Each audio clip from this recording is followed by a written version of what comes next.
벤 후퍼라는 사람은 테네시 주지사였습니다. 그것도 2번이나 주지사를 역임했었는데요. 사실 그는 태어날 때부터 이제 불행한 환경 속에서 태어났지요. 테네시주의 한 조그마한 마을에서 태어났는데 사생아로 태어났어요. 그러니까 태어날 때부터 아버지가 없었어요. 아버지가 누구인지도 모르고 평생 아버지의 존재를 알지 못했죠. 그때 이제 이 벤 후퍼라는 소년이 자라날 때만 해도 이 아버지가 존재하지 않는 것, 아버지가 없다는 것이 흠이었던 거예요. 동네 애들이 수군덕거리고요. 거기에 대해서 이야기를 하고 놀리고 또 심지어 괴롭히기까지 하는 거예요. 참 사람이 못됐죠. 아이들도 마찬가지라는 거예요. 이런 어린 시절에 이 벤 후퍼라는 아이가 받았던 상처가 얼마나 컸겠어요. 아버지가 안 계시는 것, 그것도 힘든데 친구들끼리, 동네 애들이 좀 더 위해주고 따뜻하게 대해주면 좋은데 더 그것을 놀림거리로 삼고 괴롭히고 이런 환경에서 자라났던 거예요. 이 벤 후퍼라는 아이가 12살쯤 되던 해에 그 마을에 새로운 목사님이 부임하게 되었습니다. 이 목사님에 대한 소문이 좋은 거예요. 뭐 누구든지 많이 배웠든 적게 배웠든 돈이 있든 돈이 없든 뭐 사회적으로 동네에서 잘 이름이 나 있는 사람이든 뭐 저 시골에 쓰러지는 오두막에 사는 사람이든 똑같이 대해주고 또 이렇게 챙겨주는 목회자라고 목사라고 소문이 났죠. 이 아이도 거기에 대한 소식을 듣고는 호기심이 난 거예요. 한번 교회 가볼까? 그래서 교회에 출석하게 되는데 이게 이제 제 시간에 올 수 있나요? 사람들의 이목, 다른 사람들이 보는 그런 눈길이 부담스러웠죠. 그러니까 늘 언제나 예배가 시작하고 나서 이제 예배당에 들어옵니다. 그리고 목사님이 축도하기 전에 교회 예배당을 빠져나가죠. 매주 그렇게 했어요. 목사님 설교는 듣고 싶고 목사님을 보고 싶은 그런 마음이 있었던 거예요. 그러니까 늦게 오고 일찍 나가고 그래서 이제 성도들하고 동네 사람들하고 마주치지 않기를 원했던 거죠. 그런데 어느 날 이 아이가 예배 중에 하나님이 주시는 은혜를 크게 받았던 거예요. 예배가 시간이 훌쩍 지나가는데 그 시간을 놓쳤어요. 축도 시간을 놓친 거예요. 눈 떠보니까 축도가 끝나고 목사님이 이미 저 뒤에 문에 서서 성도들 하나하나와 이제 악수를 하고 있는 거예요. 아이고 큰일 났다. 이거 어떡하냐. 어린 마음에 이렇게 머리를 건질면서 이렇게 나가면서 목사님한테 인사하니까 목사님이 반갑게 환한 모습으로 악수를 하면서 너 누구 집 아들이니? 너 아버지가 누구냐? 묻는 거예요. 그리고 성도들이 그 동네 사람들이 다 알죠. 그러니까 갑자기 쎄해지는 거예요. 조용해지는 거예요. 큰일 났다. 목사님은 모르시는 것 같으니까. 너 아버지가 누구니? 너 누구 집 아들이니? 이렇게 물으니까 조용해진 거예요. 또 목사님 물어요. 아, 너 누구 집 아들인 줄 알겠다. 너 누구 아버지 누군지 알겠다. 이렇게 말하는 거예요. 그러니까 더 그냥 찬물을 끼얹은 듯이 분위기가 세진 거예요. 애가 이제 부끄럽게 막 머리 건지면서 뛰쳐나가는데 그 뒷모습을 향하여 목사님이 외치는 거예요. 너는 하나님의 아들이다. 너의 아버지는 하나님이셔. 하나님의 형상이, 하나님의 모습이 너 속에 있어. 라고 외치시는 거예요.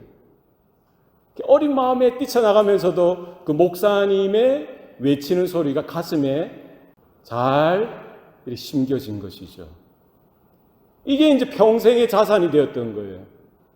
장차 테네시주의 주지사까지 되었고요.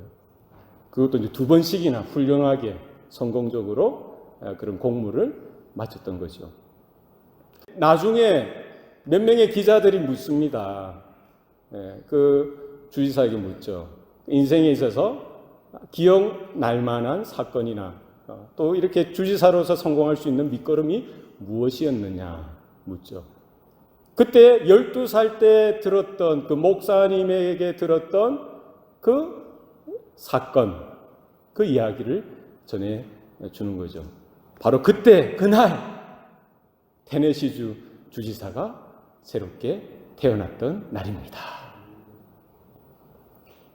여러분, 우리가 내 자신이 어떠한지를 알고 살아가는 것이 중요합니다. 우리 부모들의 역할이 그렇습니다. 우리 자녀들은 어떤 존재입니까? 내 것이 아니라 하나님의 것인 줄로 믿으시길 바랍니다.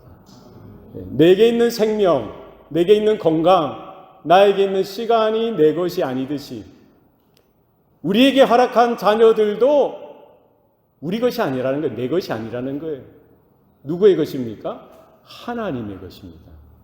하나님께서 우리에게 모든 것들을 잠깐 맡겨 주신 것처럼 우리에게 그 귀한 자녀들도 잠깐 동안 맡겨 주셨다는 사실을 우리는 기억해야 할 것입니다. 그래서 우리는 착각하는 거예요. 오해하는 겁니다. 모든 것이 내 것인 것처럼, 건강도 내 것이고, 생명도 내 것이고, 시간도 내 것이고, 인생도 내 것이고, 내게 있는 물질도, 재물도 내 것이고, 내게 있는 자녀들도 내 것인 것처럼 착각하면서 살 때가 있다는 것이죠. 그러나 따라합시다. 내 것이 아니라 하나님의 것입니다. 동의하십니까? 믿으시길 바랍니다. 하나님의 것이라는 거예요. 그래서 우리 특별히 한국 부모들은 내가 못했던 것, 부모인 내가 못했던 것을 대신 누구에게 기대하는 거예요? 자식이 이루어 줬으면 대리만족이죠. 자기가 못해놓고 나는 못했지만 자식은 좀 이것을 해줬으면 좋겠다. 대신해서 대리해서 해줄 수 있는, 이럴 필요가 없다는 거예요. 그래서 하나님께서 기뻐하시는 삶이 무엇인지, 하나님께서 원하시는 인생이 무엇인지, 하나님께서 이 자녀들에게 주신 그 달란트가 무엇인지를 발견할 수 있도록 도울 수 있어야 됩니다. 그래서 내가 원하는 것이 아니라 하나님이 원하시는 자녀가 되어지고 부모가 되어질 수 있기를 바랍니다. 우리 가정은 하나님 보시기에 행복한 가정들이 될 수 있기를 바랍니다. 우리 가정들이 행복해야 되는 거예요. 행복하셔야 돼요. 감사하고 기뻐하셔야 됩니다. 어디에서 행복이 오느냐? 멀지 않습니다. 그 답이 하나님의 말씀에 있다는 사실이죠. 무엇이 우리 가정마다 하나님께서 주시는 복으로, 행복으로 가득 찰 수 있게 해 주느냐? 하나님의 말씀으로 우리가 돌아가야 될 것입니다.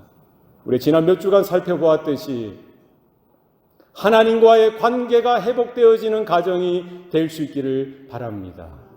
우리 부모님들, 우리 아버지들, 어머니들, 우리 자녀들도 마찬가지입니다. 하나님과의 관계가 회복되어지지 않고는 행복은 있을 수가 없다는 사실입니다. 하나님을 경외하고 그의 길을 걷는 자마다 복이 있을지어다. 여러분 믿으시길 바랍니다. 그리고 모든 삶의 자리에서 하나님의 부르심을 확인하는 것, 여기에 행복이 있다는 거예요. 아버지는 아버지로서, 어머니는 어머니로서, 우리 자녀들은 자녀들로서 하나님께서 불러주신, 하나님께서 맡겨주신 그 부르심과 그 사명을 깨닫고 최선의 삶을 다하고 수고하고 땀을 흘리고 성실하고 진실되게 믿음으로 하나님의 은혜 가운데에 살아갈 때에 하나님께서 그 개인과 가정 가운데에 복되고 형통하게 하시는 은혜가 있게 하시는 줄로 믿습니다. 그리고 중요한 것이 무엇입니까? 우리 가정마다 관계가 회복되어져야 돼요. 남편과 아내의 관계가 회복되어져야 됩니다. 부모와 자녀 간의 관계가 회복되어져야 합니다. 그죠?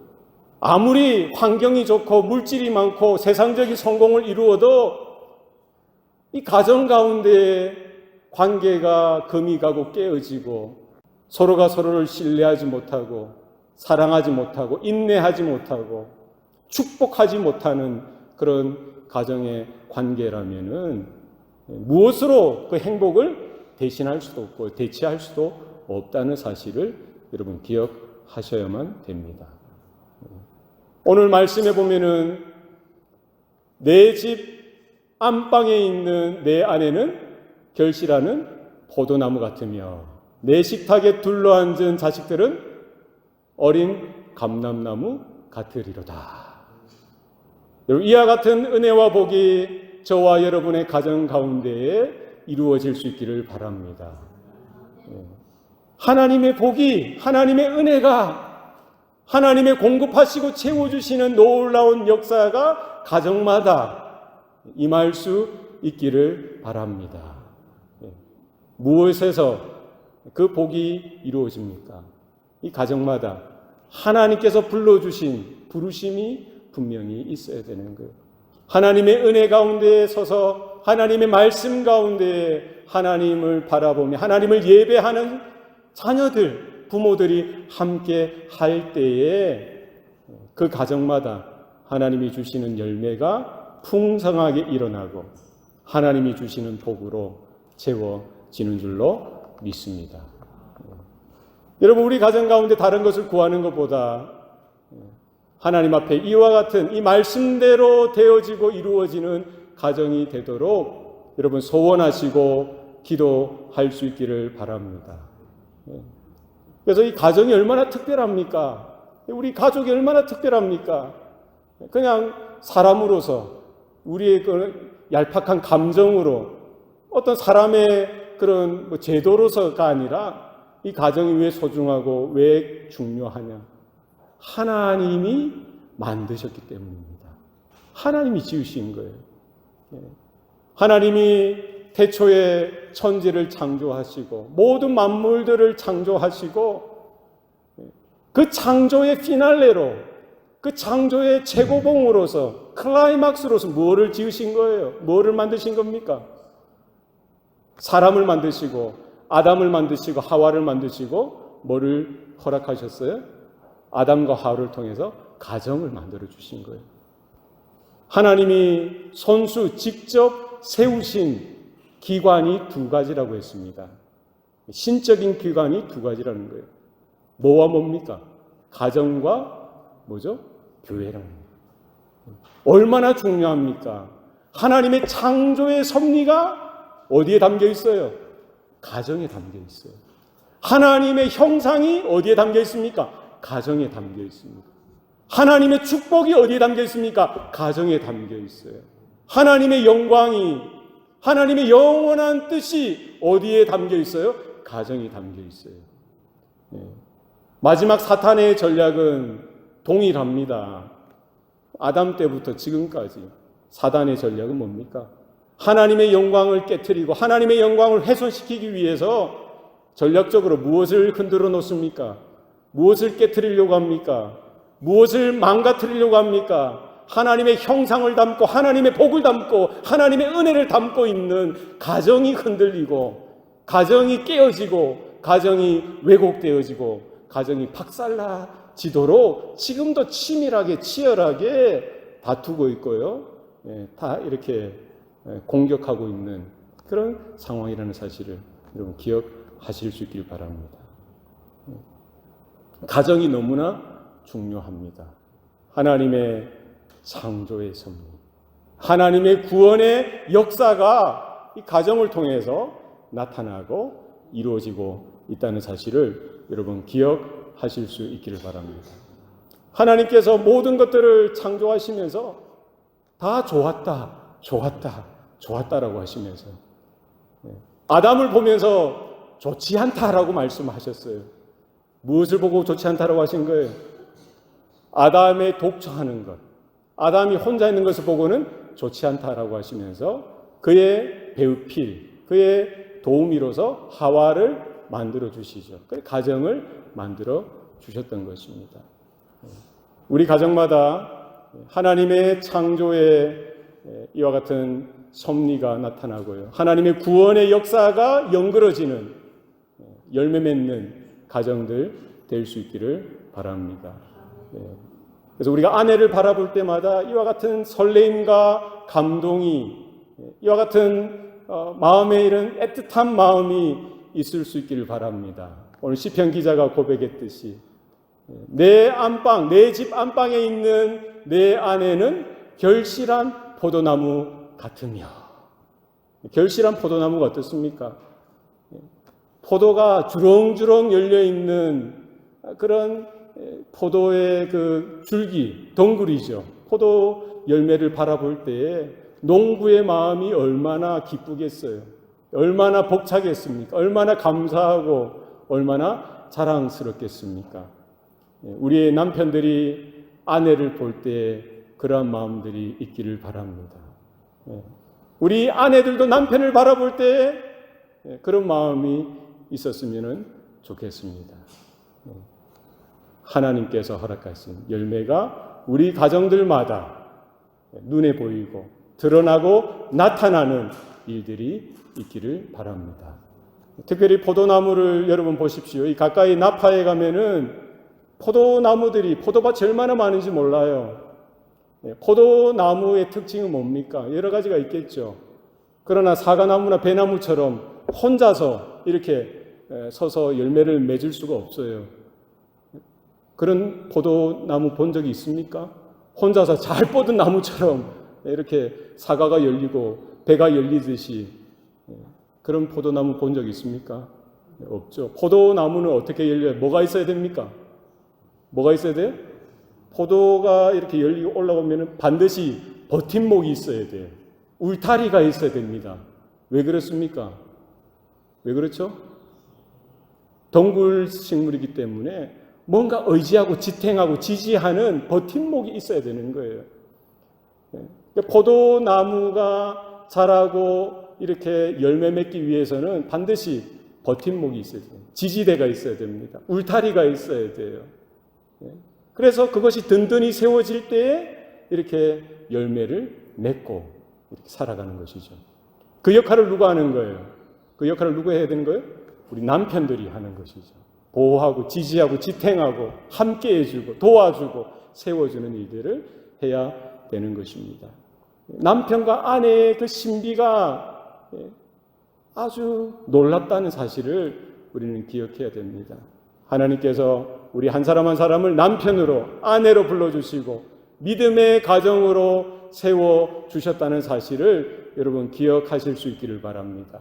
우리 가정마다 하나님께서 창조 때에 허락하신 그 창조의 섭리가 열려지고 그 창조의 섭리 따라 우리 가정 가운데 하나님이 축복하시는 열매가 연그러지고 나타나는 일들이 있기를 소원합니다. 이 가정의 신비가 얼마나 놀랍습니까? 우리 에베소서 5장에 보면은요, 남편들을 향하여 말씀하고 또 아내들을 향하여 교훈하고 있습니다. 아내들이여 남편에게 복종하기를 교회가 그리스도께 하듯 하라. 동의하십니까? 동의하십니까? 남편을 대하기를 뭐 하라는 거예요? 교회가 그리스도를 대하여 순종하듯 복종하듯 그렇게 하라는 거예요. 그리고 남편들은 아내를 향하여 어떻게 하라고 말씀하고 있습니까? 그리스도께서 교회를 사랑하여 자신을 주신과 같이 하라는 거예요. 남편들은 아내를 사랑하는데 어떻게 하는 겁니까? 그리스도께서 교회를 사랑하시고 그 교회를 위하여 자신의 몸을 버려 죽으시기까지 사랑하듯 그 아내를 사랑하라는 거예요. 그래서 아내 사랑하기를 자기 자신을 사랑하듯 하라는 거예요. 자기 자신을 사랑하는 것은 뭡니까? 바로 그 아내를 사랑하는 것이 나를 사랑하는 것이 되어지는 거예요. 여러분 마지막 때에 말씀대로 사는 것이 너무나 힘듭니다. 사단 마귀가 우는 사자와 같이 성도들을 이렇게 하나님의 자녀들까지도 삼키려고 하고요. 넘어뜨리려고 하듯이 주님께서 세우신 가정들을 흔들어 놓고 깨트리고 파괴하는 일들이 이 마지막 때까지 치열하게 나타나고 있다는 사실을 여러분 기억하실 수 있길 바랍니다. 여러분 남편을 사랑하고 존대할 수 있길 바랍니다. 여러분의 아내를 사랑하고 여러분 보호하고 지킬 수 있기를 바랍니다. 여러분의 가정을 믿음 가운데, 말씀 가운데, 언약 가운데에 세워 나갈 수 있기를 바랍니다. 여러분 가정이 새롭게 회복되어져야 됩니다. 남편을 생각할 때마다, 아내를 생각할 때마다 여러분 하나님이 주시는 은혜와 복이 넘쳐날 수 있기를 바랍니다. 그리스도와 교회와의 그 신비로운 연합이 어떻게 우리 가정 가운데 투영되어지고 나타날지를 여러분 바라보시면서 하나님의 창조의 섭리와 구원의 약속이 우리 가정마다 일어날 뿐만 아니라 장차 주님께서 오실 날 우리의 신랑 되신 그리스도, 신부된 교회가 어떻게 그 하나님의 구원의 영광 가운데에 들어가게 되는지 그날까지 우리가 믿음으로 흔들림 없이 나아가는 저와 여러분의 삶이 되어지고 가정이 되어질 수 있기를 바랍니다. 오늘 본문에 보면은 내 식탁에 둘러앉은 자식들은 어린 감람나무와 같으리로다 라고 말씀하고 있습니다. 여러분 감람나무 보셨습니까? 감람나무를 영어로 뭐라고 하죠? 올리브라고 하죠. 올리브. 그래서 감람나무의 열매는 버리는 법이 없습니다. 이것이 얼마나 쓸데가 많은지 몰라요. 그래서 우리가 요즘에는 뭐 옛날에도 그랬죠. 어디에 씁니까? 식용으로 쓰죠. 식용으로. 먹는데. 그래서 여러 가지 드레싱으로도 쓰기도 하고요. 여러 가지 양념할 때 사용하기도 하고 음식을 만들 때 올리브 오일을 사용합니다. 뿐만 아니라 약용으로도 사용합니다. 약용으로. 상처에 뭐 요즘에는 좋은 약들이 많지만 사실은 고대에 보면은 감람나무 열매를 짜서 만든 이 올리브, 감람류가 상처를 덧나지 않도록 해준다는 거예요. 그래서 예수님께서 그 예화로 들으셨던 그 선한 사마리아인 비유가 있죠. 강도 만난 사람을 이제 제사장이 지나치고 레위 사람들이 지나치는데 마지막에 누가 그 강도 만난 사람의 이웃이 됩니까? 선한 사마리아 사람이 그 죽어가는 강도에게 맞아서 죽어가는 그 사람에게 다가가서 어떻게 합니까? 성경 본문에 보면은 포도주와 기름을 그 상처에 부었다라고 합니다. 그것만큼 거기에 말하는 기름이 뭐예요? 감람나무 열매 기름이죠. 감람류죠. 상처를 이렇게 치료하고 덧나지 않도록 도와주는데 감람류가 쓰여졌던 것이죠. 뿐만 아니라 유대 구약에 보면은 제사할 때 감람류가 필요합니다. 우리 성소에 들어갈 때 성소에 이제 들어갈 때 지성소에 들어가기 전에 그 성소에 24시간 불을 밝혀야 됩니다. 그 불을 밝힐 때에 순전한 감람류를 가지고 그 기름을 밝히는 것이죠. 제사장이 성소에서 그 제사의 직무를 하고요. 지성소로 들어가는 모든 그 길을 밝힐 수 있는 기름으로서 감람류를 사용했던 것을 볼 수가 있습니다. 그래서 오늘 본문에 나와 있는 우리 자녀들을 향한 축복이 이와 같았으면 좋겠습니다. 우리 식탁에 둘러앉은 자식들이 어린 감람나무 같으리로다. 그래서 여러분의 자녀들이 장성하여서 여러분의 가족을 먹여 살릴 뿐만 아니라 이 나라를 먹여 살리고 세계를 먹여 살리고 하나님의 나라에 귀하게 쓰임받는 자녀들이 될 수 있기를 축복합니다. 그리고 상한 심령들, 병든 영혼들, 상처 입은 사람들을 고치고 회복시키는 그와 같은 사람들을 새롭게 고치고 회복시키는 그와 같은 손길들로 쓰여질 수 있기를 바랍니다. 우리 제사에 드릴 때, 예배 드릴 때 그 제사장이 걸어가는 그 길을 밝히는 그 등불처럼, 그 기름처럼 우리의 자녀들이 이 세상 어두워지는 이 세대 가운데에 하나님께로 나아가는 그 길에 등불이 될 수 있는 그 불을 밝히는 기름과 같은 역할을 할 수 있기를 바랍니다. 우리의 교회가 잘 되어져야 됩니다. 그 앞서서 우리 가정들이 바로 서야 됩니다. 가정이 행복해야 되는 거예요. 여러분, 가족을 생각하실 때마다, 남편을, 아내를, 자녀들을, 부모님을 생각하실 때마다 하나님 앞에 감사가 넘쳐날 수 있기를 축복합니다. 가정이 회복되어지고 가정이 하나님 앞에서, 우리의 모든 가정의 식구들이 하나님 앞에서 바로 세워지고 하나님이 주시는 은혜와 복으로 충만한 삶이 되어지고요.